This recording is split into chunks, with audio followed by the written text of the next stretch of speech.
بسم الله الرحمن الرحيم. يا أيها الذين آمنوا أوفوا بالعقود.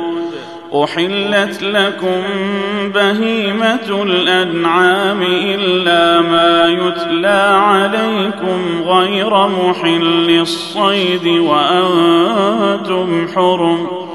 إن الله يحكم ما يريد. يا أيها الذين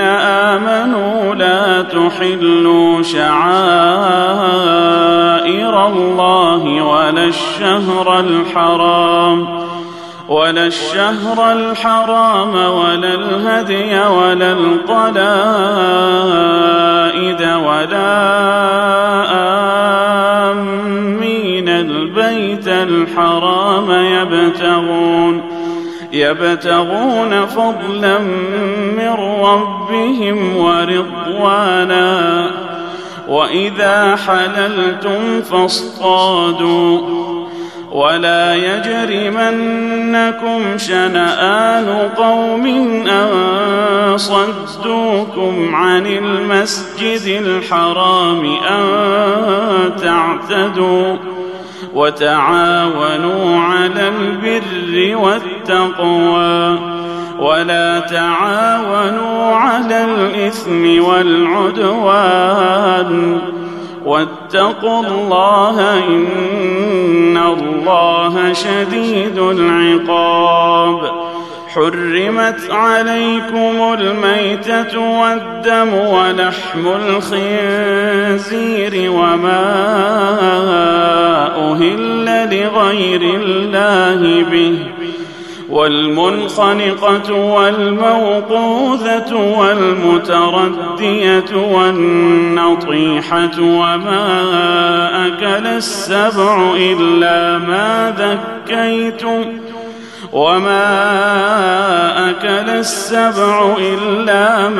ذكيتم وما ذبح على النصب وأن تستقسموا بالأزلام ذلكم فسق. اليوم يئس الذين كفروا من دينكم فلا تخشوهم واخشون. اليوم أكملت لكم دينكم وأتممت عليكم نعمتي ورضيت لكم الإسلام دينا. فمن اضطر في مخمصة غير متجانف لإثم فإن الله غفور رحيم. يسألونك ماذا أحل لهم قل أحل لكم الطيبات وما علمتم من الجوارح مكلبين تعلمونهن مما علمكم الله فكلوا مما أمسكن عليكم واذكروا اسم الله عليه واتقوا الله إن الله سريع الحساب. اليوم أحل لكم الطيبات وطعام الذين أوتوا الكتاب حل لكم وطعامكم حل لهم. والمحصنات من المؤمنات والمحصنات من الذين أوتوا الكتاب من قبلكم إذا آتيتموهن أجورهن محصنين غير مسافحين ولا متخذي أخدان. ومن يكفر بالإيمان فقد حبط عمله وهو في الآخرة من الخاسرين. يا أيها الذين آمنوا إذا قمتم إلى الصلاة فاغسلوا وجوهكم وأيديكم إلى المرافق وامسحوا برؤوسكم وأرجلكم إلى الكعبين، وإن كنتم جنبا فاطهروا، وإن كنتم مرضى أو على سفر أو جاء أحد منكم من الغائط أو لامستم النساء فلم تجدوا ماء فتيمموا صعيدا طيبا فامسحوا بوجوهكم وأيديكم منه، ما يريد الله ليجعل عليكم من حرج ولكن يريد ليطهركم وليتم نعمته عليكم لعلكم تشكرون. واذكروا نعمة الله عليكم وميثاقه الذي واثقكم به إذ قلتم سمعنا وأطعنا واتقوا الله إن الله عليم بذات الصدور. يا أيها الذين آمنوا كونوا قوامين لله شهداء بالقسط ولا يجرمنكم شنآن قوم على ألا تعدلوا، اعدلوا هو أقرب للتقوى، واتقوا الله إن الله خبير بما تعملون. وعد الله الذين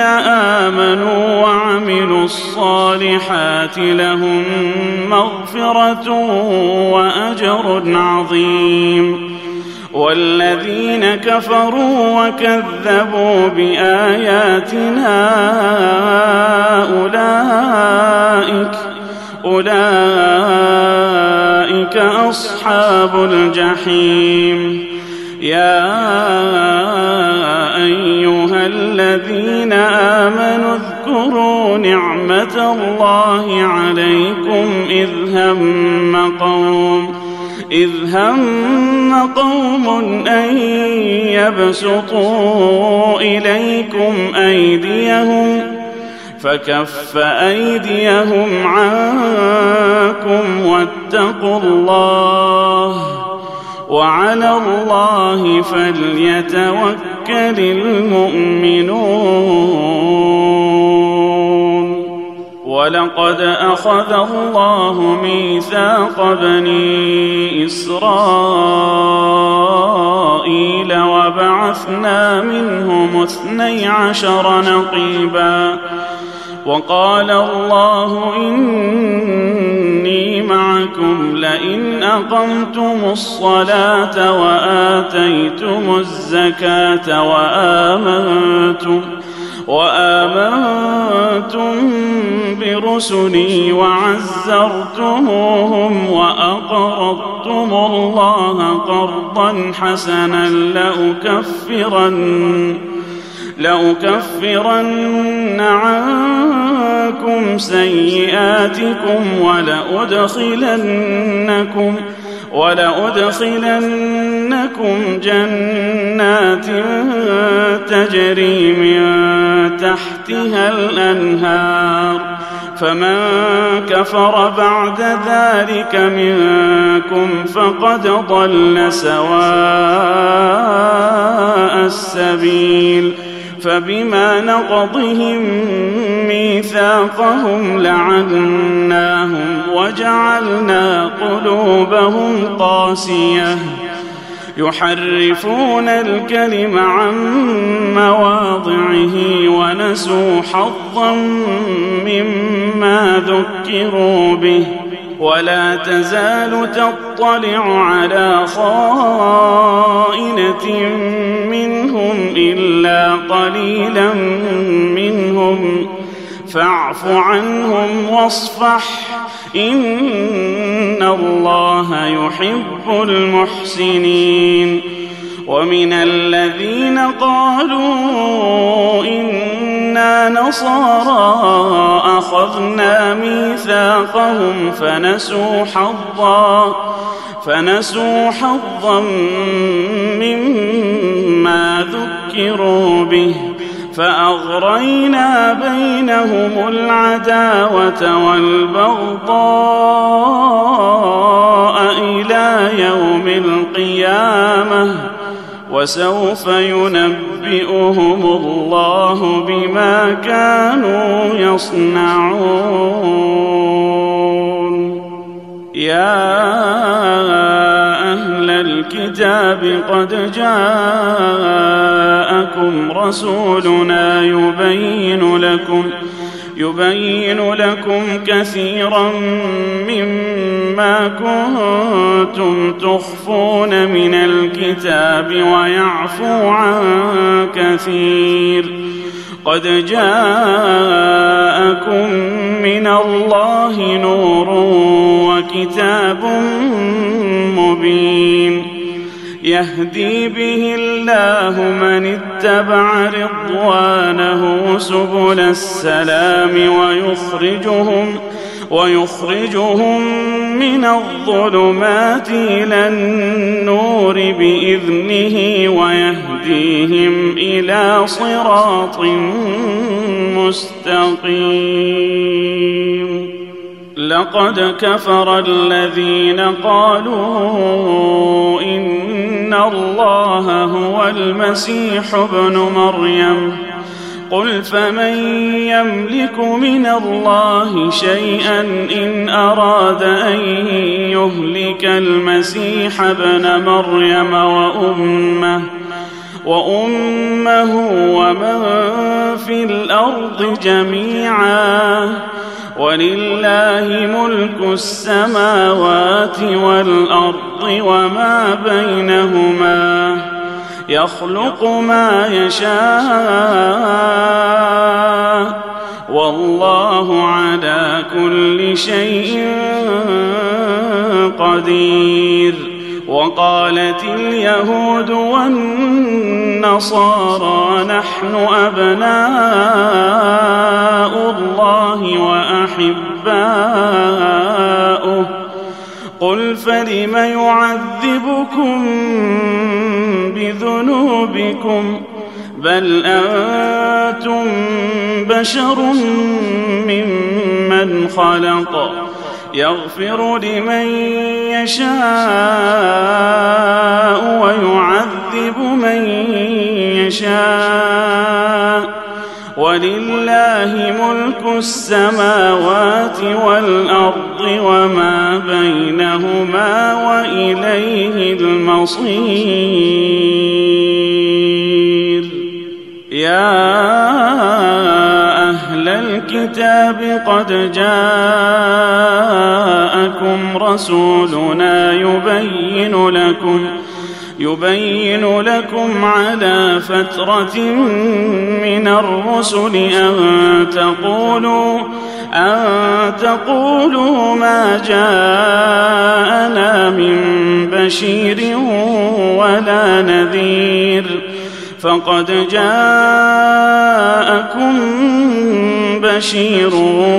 ونذير والله على كل شيء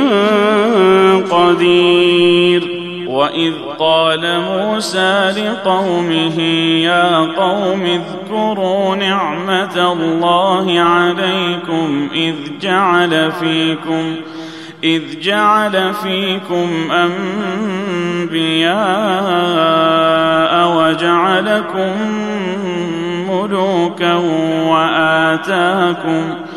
وآتاكم ما لم يؤت أحدا من العالمين يا قوم ادخلوا الأرض المقدسة التي كتب الله لكم ولا ترتدوا على أدباركم فتنقلبوا خاسرين قالوا يا موسى إن فيها قوما جبارين وإنا لن ندخلها حتى يخرجوا منها فإنا داخلون قال رجلان من الذين يخافون أنعم الله عليهم ادخلوا عليهم الباب فإذا دخلتموه فإنكم غالبون وعلى الله فتوكلوا إن كنتم مؤمنين قالوا يا موسى إنا لن ندخلها أبدا ما داموا فيها فاذهب أنت وربك فقاتلا إنا هاهنا قاعدون قال رب إني لا أملك إلا نفسي وأخي فافرق بيننا وبين القوم الفاسقين قال فإنها محرمة عليهم 40 سنة يتيهون في الأرض فلا تأس على القوم الفاسقين واتل عليهم نبأ بني آدم بالحق إذ قربا قربانا فتقبل من أحدهما ولم يتقبل من الآخر قال لأقتلنك قال إنما يتقبل الله من المتقين لئن بسطت إلي يدك لتقتلني ما أنا بباسط يدي إليك لأقتلك إني أخاف الله رب العالمين إني أريد أن تبوء بإثمي وإثمك فتكون من أصحاب النار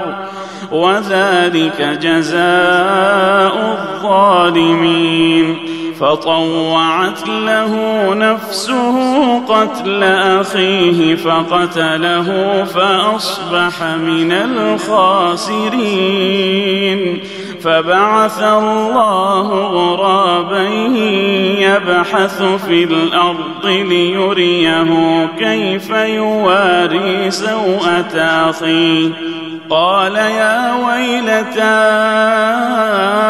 أعجزت أن أكون مثل هذا الغراب فأواري سوءة أخي فأصبح من النادمين من أجل ذلك كتبنا على بني إسرائيل أنه من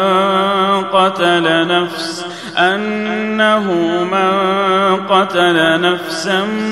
بغير نفس أو فساد في الأرض فكأنما قتل الناس جميعا، ومن أحياها فكأنما أحيا الناس جميعا. ولقد جاءتهم رسلنا بالبينات ثم إن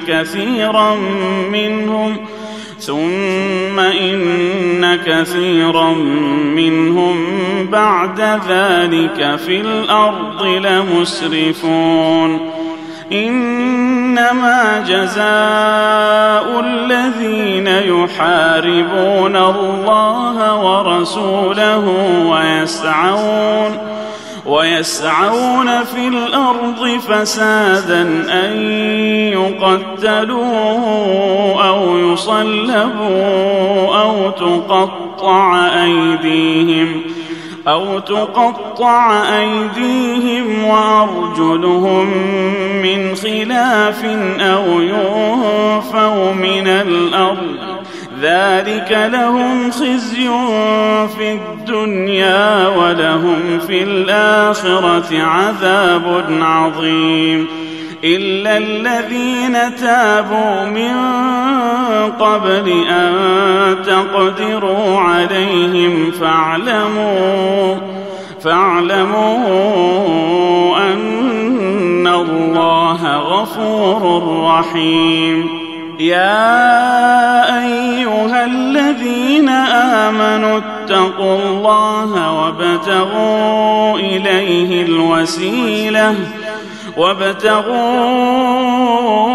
إليه الوسيلة وجاهدوا في سبيله لعلكم تفلحون. إن الذين كفروا لو أن لهم ما في الأرض جميعا ومثله معه ليفتدوا به من عذاب يوم القيامة ما تقبل منهم ولهم عذاب أليم. يريدون أن يخرجوا من النار وما هم بخارجين منها ولهم عذاب مقيم. والسارق والسارقة فاقطعوا أيديهما جزاء بما كسبا نكالا من الله والله عزيز حكيم. فمن تاب من بعد ظلمه وأصلح فإن الله يتوب عليه إن الله غفور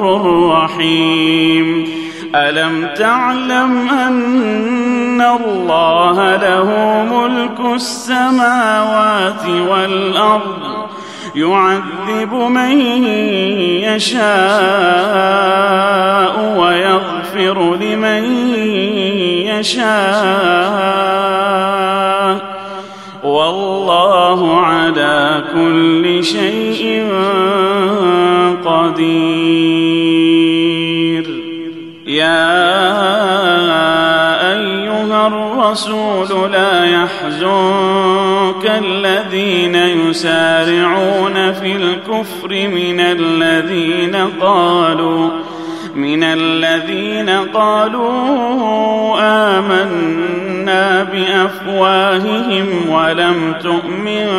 قلوبهم ومن الذين هادوا سماعون للكذب سماعون لقوم آخرين لم يأتوك يحرفون الكلم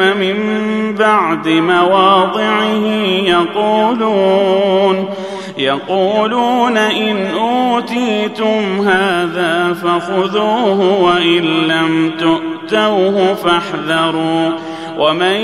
يرد الله فتنته فلن تملك له من الله شيئا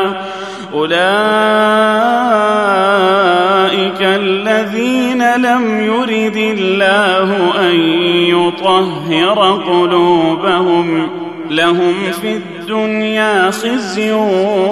ولهم في الآخرة عذاب عظيم سماعون للكذب أكالون للسحت فإن جاءوك فاحكم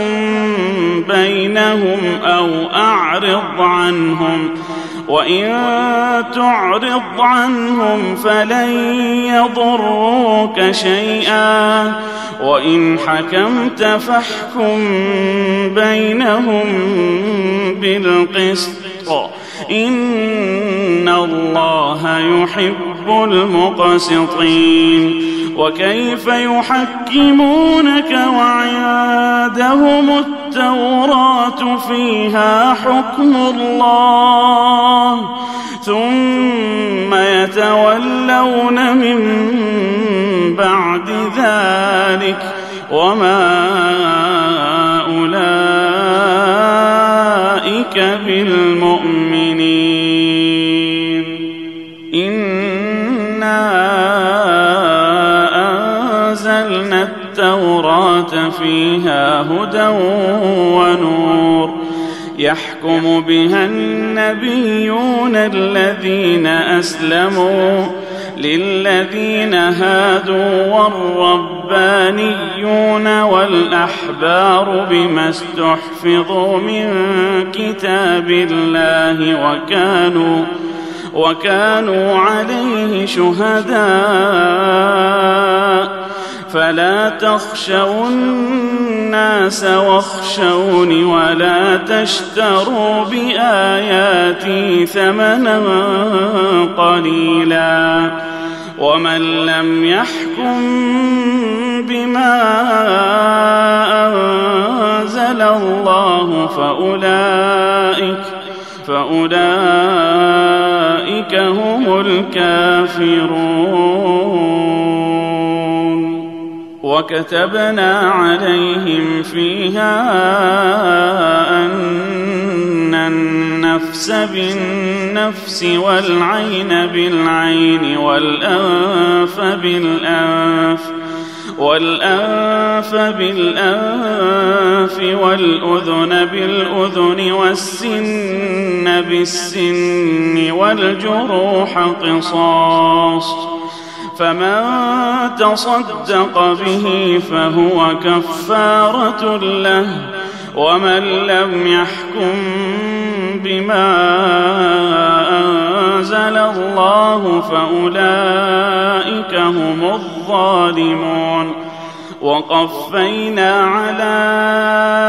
آثارهم بعيسى بن مريم مصدقا لما بين يديه من التوراة وآتيناه الإنجيل فيه هدى ونور ومصدقا لما بين يديه من التوراة وهدى وموعظة للمتقين وليحكم أهل الإنجيل بما أنزل الله فيه ومن لم يحكم بما أنزل الله فأولئك هم الفاسقون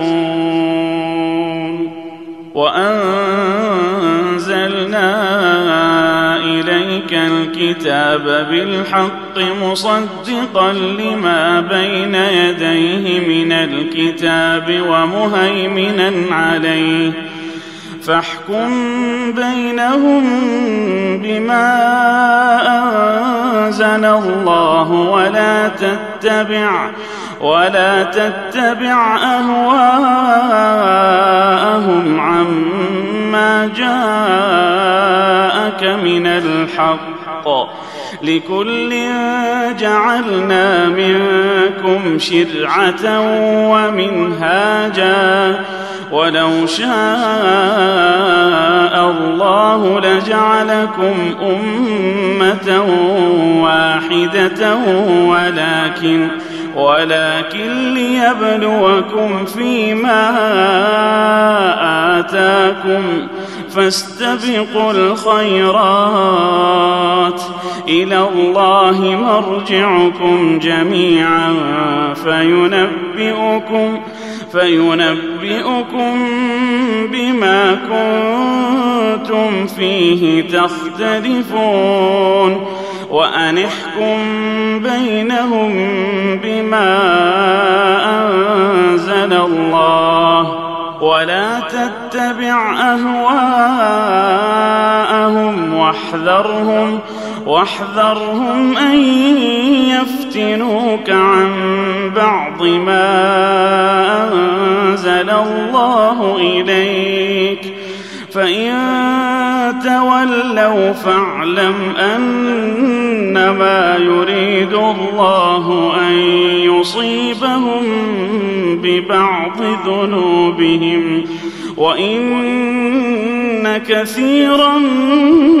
من الناس لفاسقون، أفحكم الجاهلية يبغون، ومن أحسن من الله حكما لقوم يوقنون. يا أيها الذين آمنوا لا تتخذوا اليهود والنصارى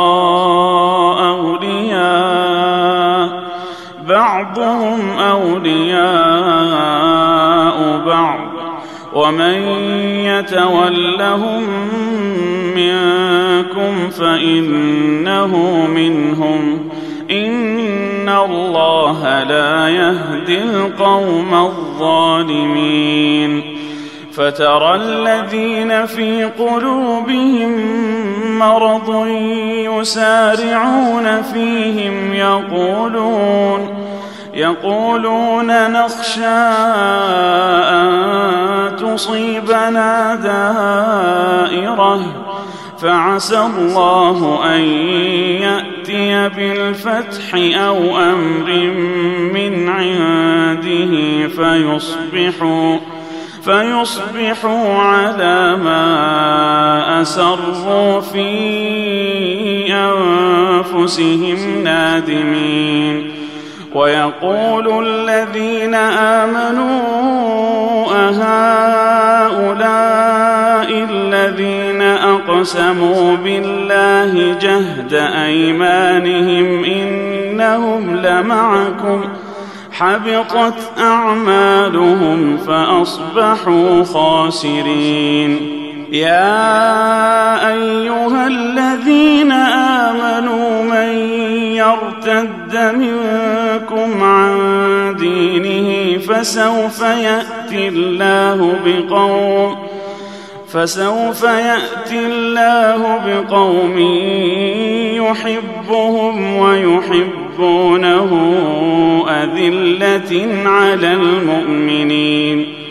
أذلة على المؤمنين أعزة على الكافرين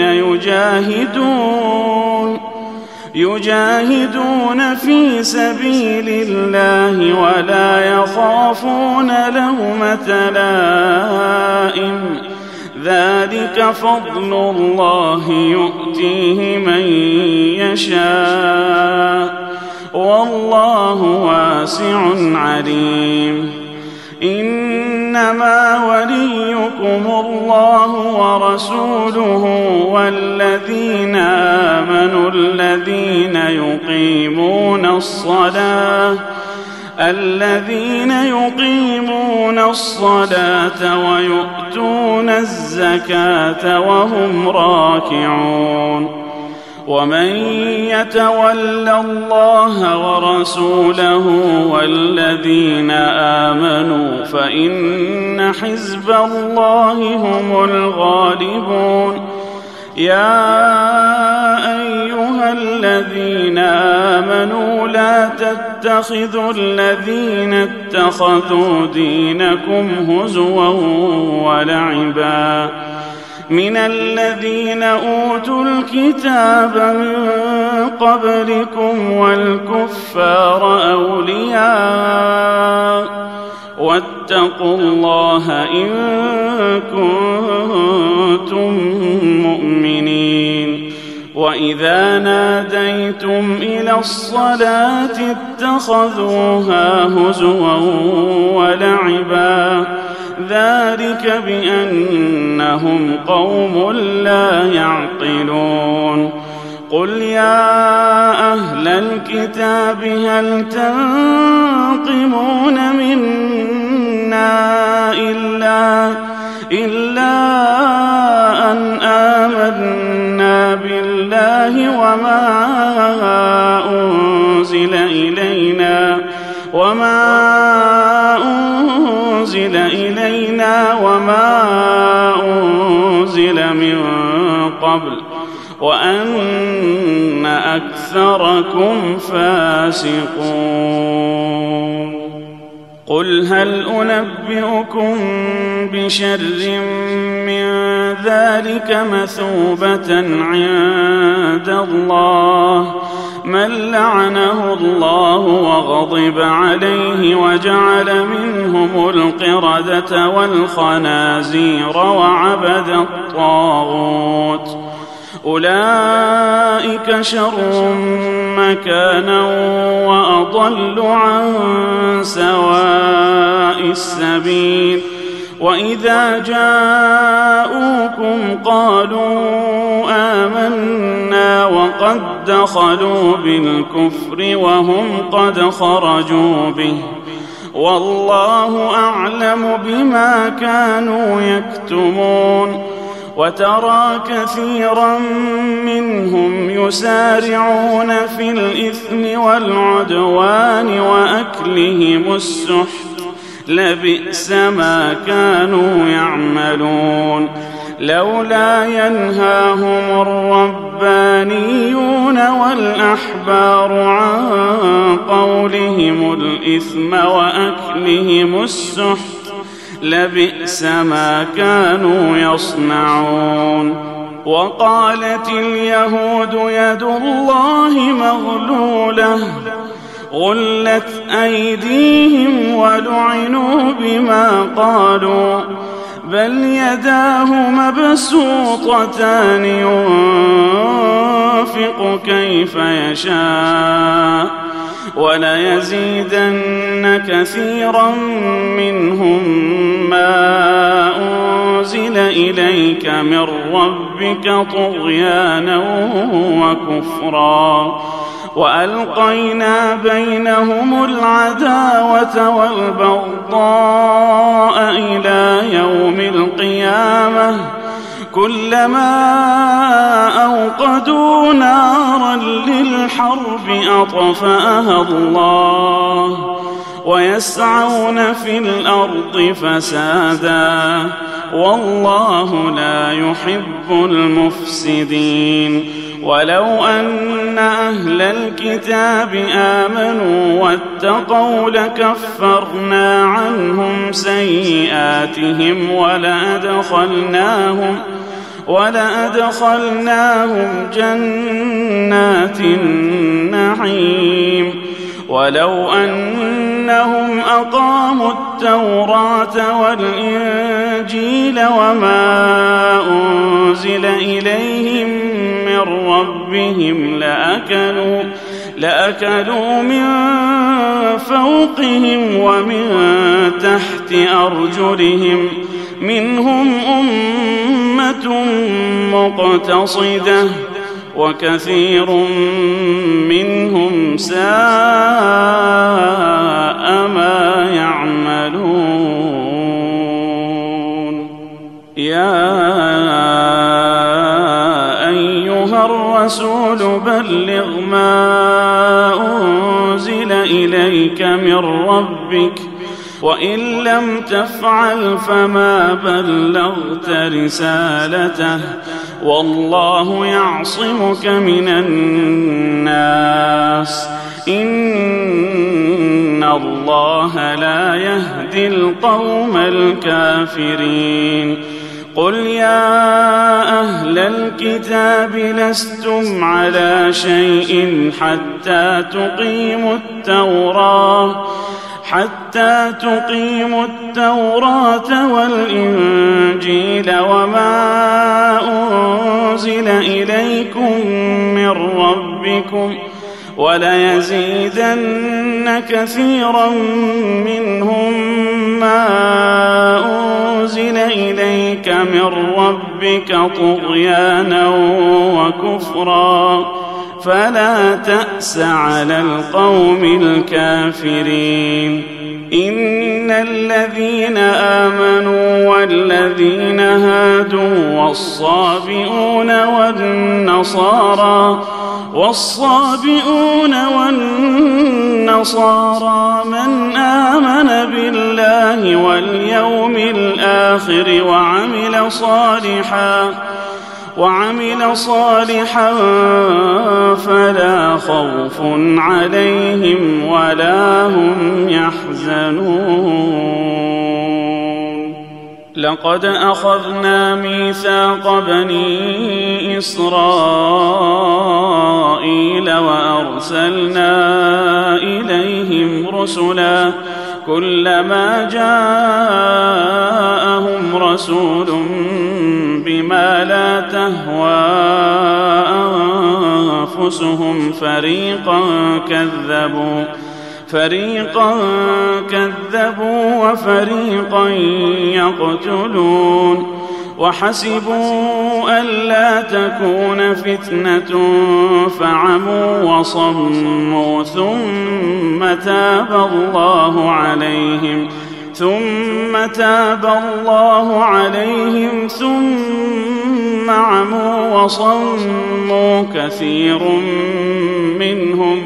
والله بصير بما يعملون. لقد كفر الذين قالوا إن الله هو المسيح ابن مريم وقال المسيح يا بني إسرائيل اعبدوا الله ربي وربكم إنه من يشرك بالله فقد حرم الله عليه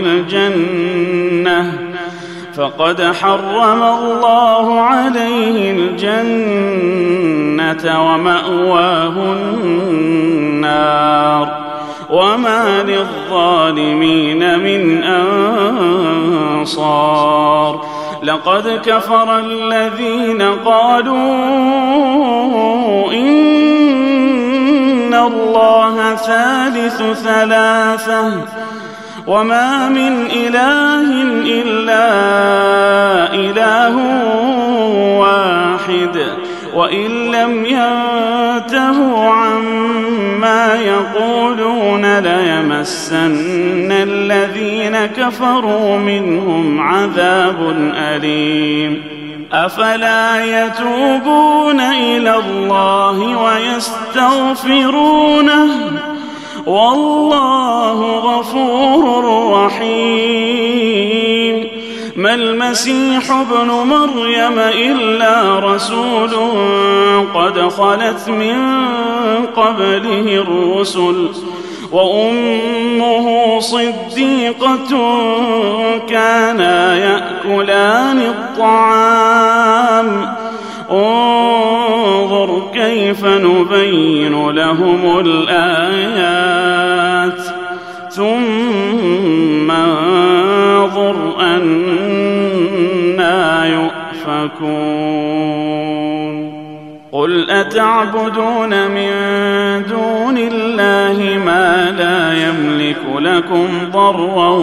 ولا نفعا والله هو السميع العليم قل يا أهل الكتاب لا تغلوا في دينكم غير الحق ولا تتبعوا أهواء قوم قد ضلوا من قبل وأضلوا كثيرا وضلوا عن سواء السبيل لعن الذين كفروا من بني إسرائيل على لسان داود وعيسى بن مريم ذلك بما عصوا وكانوا يعتدون كانوا لا يتناهون عن منكر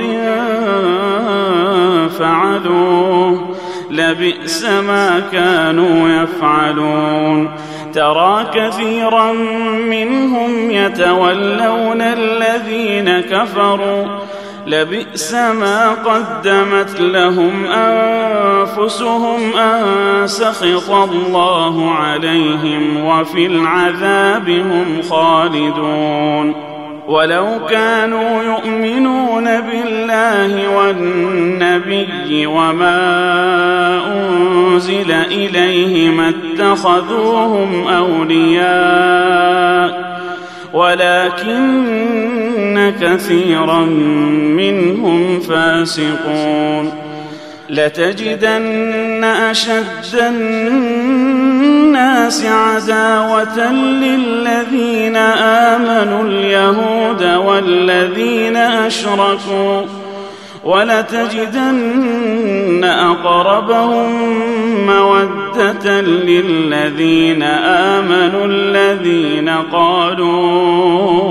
إنا نصارى ذلك بأن منهم قسيسين ورهبانا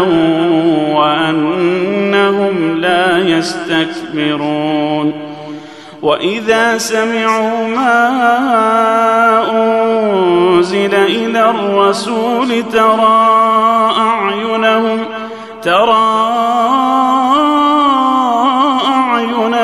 تفيض من الدمع مما عرفوا من الحق يقولون ربنا آمنا فاكتبنا مع الشاهدين وما لنا لا نؤمن بالله وما جاءنا من الحق ونطمع أن يدخلنا ربنا مع القوم الصالحين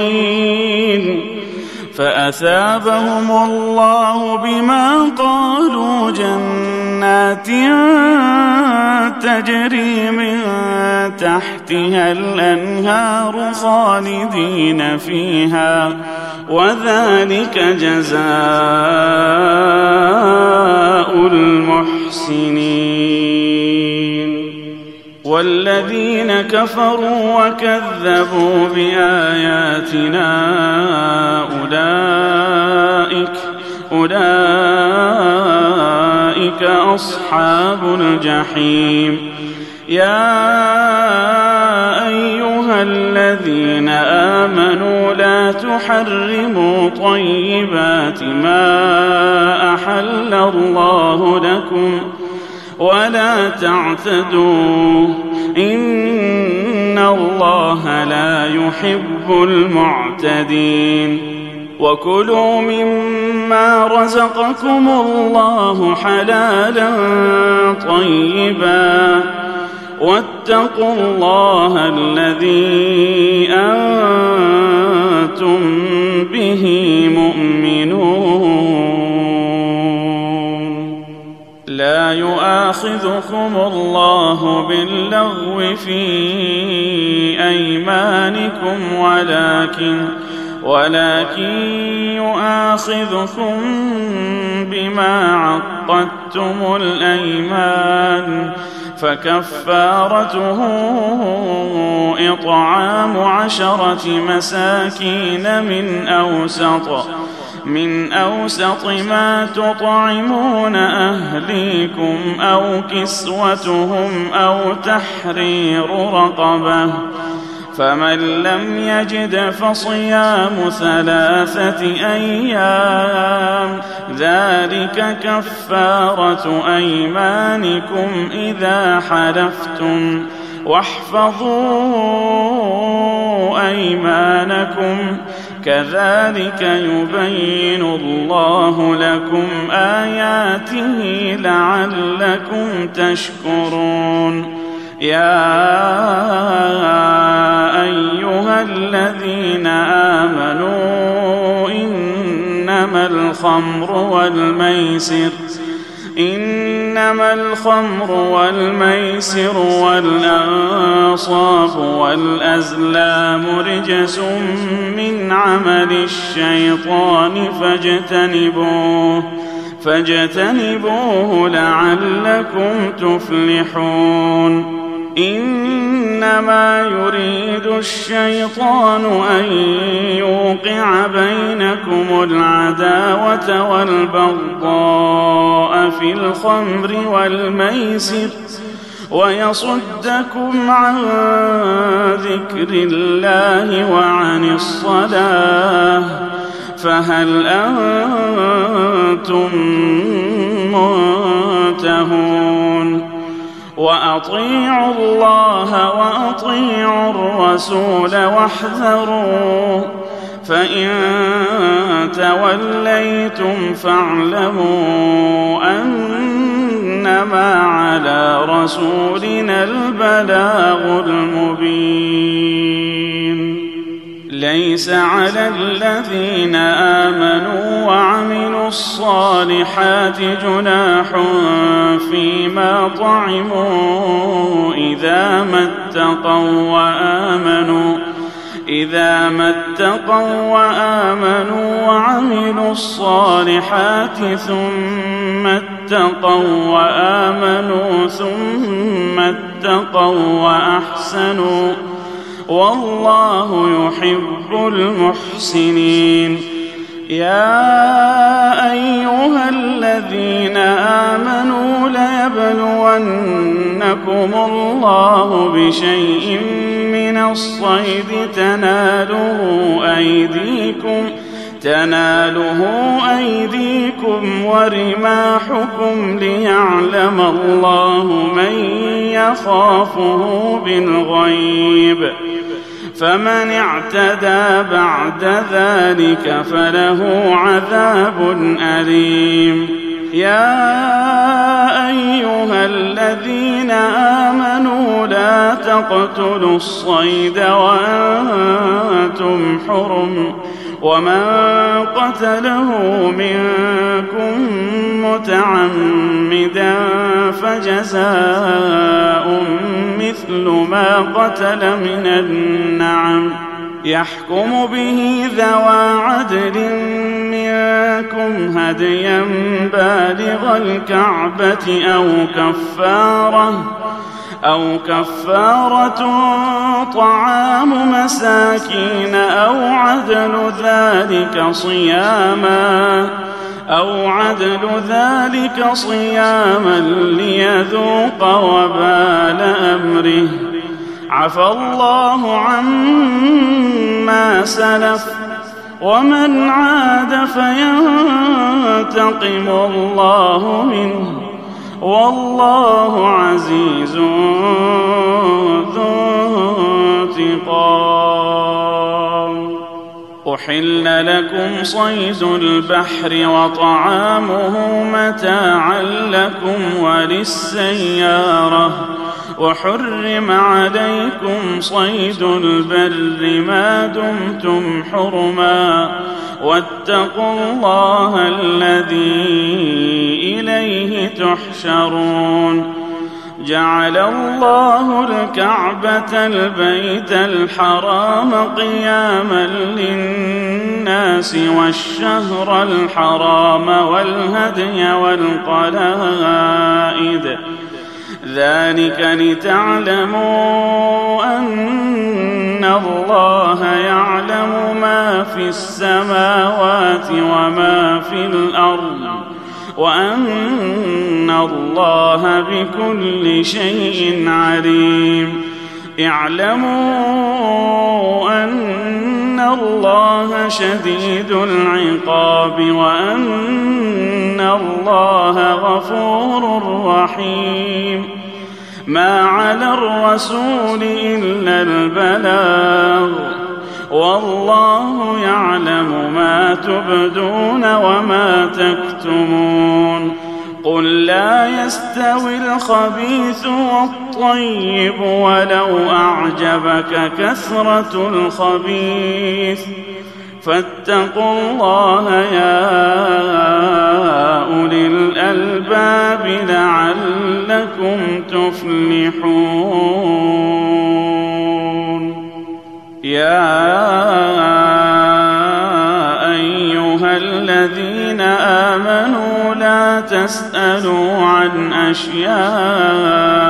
إن تبد لكم تسؤكم وإن تسألوا عنها حين ينزل القرآن تبد لكم عفى الله عنها والله غفور حليم قد سألها قوم من قبلكم ثم أصبحوا بها كافرين ما جعل الله من بحيرة ولا سائبة ولا وصيلة ولا حام ولكن الذين كفروا يفترون على الله الكذب وأكثرهم لا يعقلون وإذا قيل لهم تعالوا إلى ما أنزل الله وإلى الرسول قالوا حسبنا ما وجدنا عليه آباءنا أولو كان آباؤهم لا يعلمون شيئا ولا يهتدون يا أيها الذين آمنوا عليكم أنفسكم لا يضركم من ضل إذا اهتديتم إلى الله مرجعكم جميعا فينبئكم بما كنتم تعملون يا أيها الذين آمنوا شهادة بينكم إذا حضر أحدكم الموت حين الوصية اثنان ذوى عدل منكم أو آخران من غيركم إن أنتم ضربتم في الأرض فأصابتكم مصيبة الموت تحبسونهما من بعد الصلاة فيقسمان بالله إن ارتبتم لا نشتري به ثمنا ولو كان ذا قربى ولا نكتم شهادة الله إنا إذا لمن الآثمين فإن عثر على أنهما استحقا إثما فآخران يقومان مقامهما من الذين استحق عليهم الأوليان فيقسمان بالله لشهادتنا أحق من شهادتهما وما اعتدينا إنا إذا لمن الظالمين. ذلك أدنى أن يأتوا بالشهادة على وجهها أو يخافوا أن ترد أيمان بعد أيمانهم. واتقوا الله واسمعوا والله لا يهدي القوم الفاسقين. يوم يجمع الله الرسل فيقول ماذا أجبتم قالوا لا علم لنا إنك أنت علام الغيوب. إذ قال الله يا عيسى ابن مريم اذكر نعمتي عليك وعلى والدتك إذ أيدتك بروح القدس تكلم الناس في المهد وكهلا وإذ علمتك الكتاب والحكمة والتوراة والإنجيل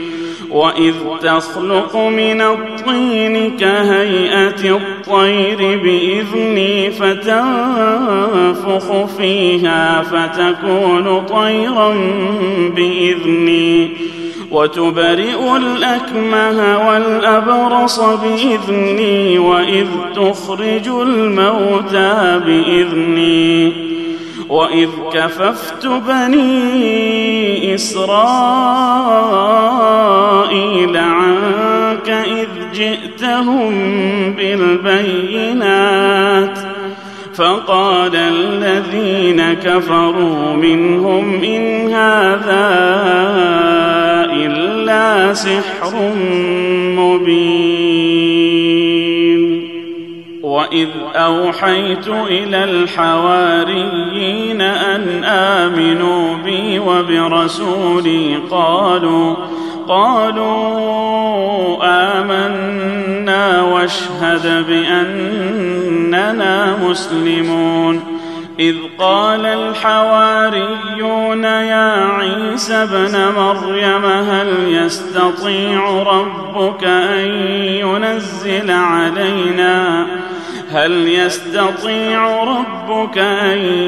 ينزل علينا مائدة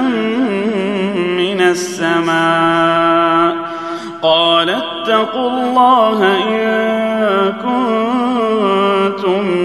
مؤمنين. قالوا نريد أن نأكل منها وتطمئن قلوبنا ونعلم أن قد صدقتنا ونكون عليها من الشاهدين. قال عيسى ابن مريم اللهم ربنا أنزل علينا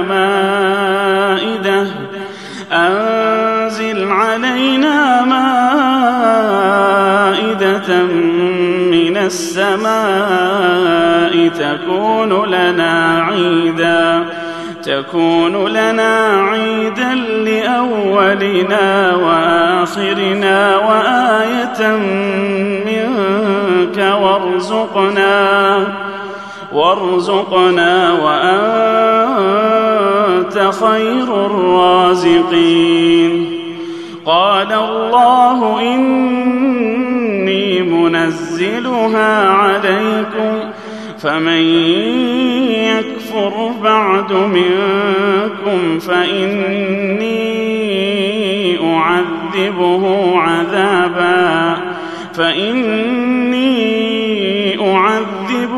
عذابا لا أعذبه أحدا من العالمين. وإذ قال الله يا عيسى ابن مريم أأنت قلت للناس اتخذوني وأمي إلهين من دون الله قال سبحانك ما يكون لي أن أقول ما ليس لي بحق إن كنت قلته فقد علمته تعلم ما في نفسي ولا أعلم ما في نفسك إنك أنت علام الغيوب ما قلت لهم إلا ما أمرتني به أن اعبدوا الله ربي وربكم وكنت عليهم شهيدا ما دمت فيهم فلما توفيتني كنت أنت الرقيب عليهم وأنت على كل شيء شهيد إن تعذبهم فإنهم عبادك وإن تغفر لهم فإنك أنت العزيز الحكيم إن تعذبهم فإنهم عبادك وإن تغفر لهم فإنك أنت العزيز الحكيم قال الله هذا يوم ينفع الصادقين صدقهم لهم جنات تجري من تحتها الأنهار خالدين فيها أبدا رضي الله عنهم ورضوا عنه ذلك الفوز العظيم لله ملك السماوات والأرض وما فيهن وهو على كل شيء